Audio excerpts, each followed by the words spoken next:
ప్రముఖ సింగర్ సునీత కొడుకు ఆకాష్ గోపరాజు హీరోగా నటించిన తొలి సినిమా సర్కారీ నౌకరీ. దర్శకుడు కె రాఘవేంద్రరావు నిర్మాతగా వ్యవహరించడంతో చిన్న సినిమా అయినా సరే సర్కారు నౌకరీపై మంచి అంచనాలు ఏర్పడ్డాయి. ఇక ఇటీవల విడుదలైన ట్రైలర్ ఆ అంచనాలు మరింత పెంచాయి. కొత్తగా సంవత్సరం సందర్భంగా నేడు ప్రేక్షకుల ముందుకు వచ్చిన ఈ చిత్రం ఎలా ఉందో చూద్దాం. సర్కారీ నౌకరీ కథ ఏంటంటే, ఈ సినిమా కథ అంతా 1996లో సాగుతుంది. గోపాల్ అంటే హీరో అయినటువంటి ఆకాష్ గోపరాజు ఓ అనాథ.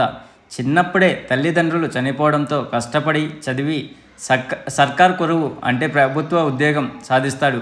మహబూబ్ నగర్ జిల్లా కొల్లాపూర్ గ్రామానికి చెందిన హెల్త్ ప్రమోటర్గా వెళ్తాడు. పెద్ద రోగం అంటే అప్పుల్లో ఎయిడ్స్ పై అవగాహన కల్పిస్తూ కండోమ్స్ పంచడం అతడి డ్యూటీ. సర్కార్ నౌకరుడని సత్య అంటే హీరోయిన్ భావన అతని పెళ్లి చేసుకుంటుంది. గోపాల్ని కొల్లాపూర్ గ్రామస్తులు మొదట్లో చాలా బాగా గౌరవిస్తారు. మండల ఆఫీసులో పనిచేసే సార్ భార్య అంటూ సత్యకు కూడా ఊరి ప్రజలు రెస్పెక్ట్ ఇస్తారు. కానీ గోపాల్ చేసే పని కండోములు పంచడం తెలిసాక ఊరంతా అతన్ని ఫ్యామిలీని అంటరాని వాళ్ళగా పరిగణిస్తారు. బుగ్గలోడు అంటూ గోపాల్ని హేళన చేస్తారు. దీంతో అతని భార్య ఉద్యోగం మానేసి వేరే ఊరికి వెళ్దామని కోరుతుంది. గోపాల్ మాత్రం తన ఉద్యోగాన్ని వదులుకోనని చెప్తాడు. ఈ క్రమంలో ఇద్దరి మధ్య గొడవ జరిగి సత్య పుట్టింటికి అలిగి వెళ్ళిపోతుంది. మరోవైపు ఊళ్ళో ఎయిడ్స్ వ్యాధి మరింత వ్యాపించడంతో చాలామంది ప్రాణాలు కోల్పోతారు. ఒకవైపు వరుస అవమానాలు, మరోవైపు భార్య గొడవ. అయినా గోపాల్ తన ఉద్యోగాన్ని ఎందుకు వదిలేయలేదు? పెద్ద రోగంపై అవగాహన కల్పించేందుకు గోపాల్ ఏం చేశాడు? ఊరి సర్పంచ్ అయినటువంటి తనిఖీల భరణిని ఎలా వాడుకున్నాడు? ఎయిడ్స్పై అవగాహన కల్పించే ఉద్యోగాన్ని గోపాల్ ఎందుకు ఎంచుకున్నాడు? గోపాల్ కథ ఏంటి? కొల్లాపూర్ అతనికి ఉన్న సంబంధం ఏంటి? తదితర విషయాలు తెలియంటే సర్కార్ వారి పాట చూడాల్సిందే. ఎలా ఉందంటే, 1996లో జరిగిన యథార్థ సంఘటనల ఆధారంగా ఈ చిత్రం తెరకెక్కించాడు దర్శకుడు శేఖర్. అప్పట్లో ఎయిడ్స్ వ్యాధి ప్రభావం చాలా ఉండేది. సరైన అవగాహన లేక ప్రజలు ఎయిడ్స్ బారిన పడేవారు. కండోముల వాడకం కూడా తెలిసేది కాదు. వ్యాధి ఎలా వస్తుందో కూడా చాలామందికి తెలిసేది కాదు. అటువంటి వ్యాధి అంటువ్యాధి అంటూ ఎయిడ్స్ బారిన పడిన వారిని ఊరు నుంచి వేసేవారు. అలాంటి సంఘటనలు కొల్లాపూర్ గ్రామంలో కూడా జరిగాయంట.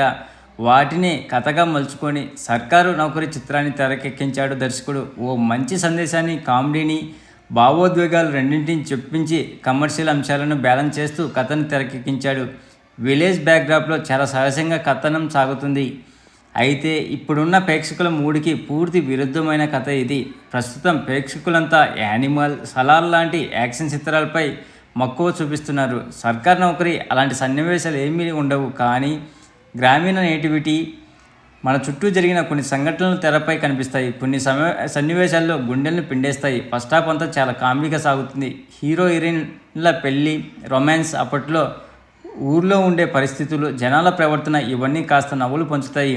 ఇంటర్వెల్ సీన్ ఎమోషనల్గా టచ్ చేస్తుంది. ఇంకా ద్వితీయార్థంలో కథనం చాలా ఎమోషనల్ సాగుతుంది. గంగ అంటే మధులత, శివ, మహాదేవుల మధ్య వచ్చే సన్నివేశాలు, పాట ఆకట్టుకుంది. అలాగే శివ పాత్ర ముగింపు, హీరో ఫ్లాష్ బ్యాక్ ఎపిసోడ్ గుండె కూడా పిండి వేస్తుంది. అయితే కథనం చాలా సహజంగా, చాలా ఎమోషనల్గా సాగిన ఈ ప్రేక్షకులను ఫీల్ అయ్యేలా చేయడంలో దర్శకుడు కొంత మేరకు సఫలమయ్యాడు.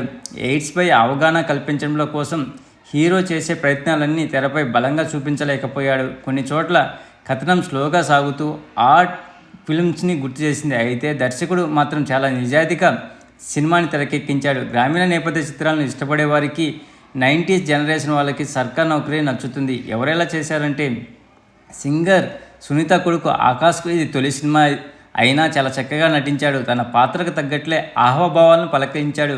ఎమోషనల్ సన్నివేశాలు అనుభవం ఉన్న నటుడిలా నటించాడు. కొన్ని సన్నివేశాల్లో అనుభవం లేమి కనిపించినా మున్ముందు మంచి నటుడిగా రాణించే అవకాశం ఉంది. గోపాల్ భార్య సత్యగా భావన తనదైన నటనతో ఆకట్టుకుంది. గోపాల్ స్నేహితుడు శివగా మహాదేవ్, అతని మరదలు గంగాగా మధులత తమ పాత్రల పరిధి మేర చక్కగా నటించారు. ఇంకా కొల్లాపూర్ సర్పంచ్గా తనిఖీల భరణి తన మార్కాశంతో కొన్ని చోట్ల నవ్వించాడు.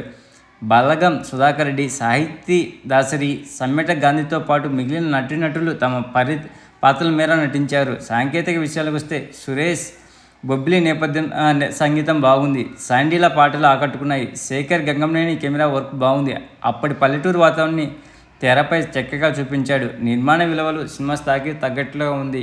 ఇందులోని ప్లస్లు మైనస్లు ఏంటంటే మొదటగా ప్లస్లు కథ నేపథ్యం, అక్కడక్కడ వచ్చే కొన్ని ఫన్నీ సన్నివేషన్స్, కథలోని భావోద్వేగాలు, బలహీనతలు, కథను నడిపించిన తీరు, ప్రథమార్థంలో కొన్ని సన్నివేశాలు, ముగింపు. చివరగా చెప్పాలంటే సర్కారు నౌకరీ ప్రయత్నం మెప్పించిందే కానీ అలరించేది కాదు. ఓవరాల్గా అవుట్ ఆఫ్ 5 గాను 2.25 ఇవ్వచ్చు ఫ్రెండ్స్. ప్లీజ్ ఫ్రెండ్స్ లైక్ చెప్తే లైక్ చేయండి, కొత్తగా వచ్చిన వాళ్ళు సబ్స్క్రైబ్ చేయండి. Thank you.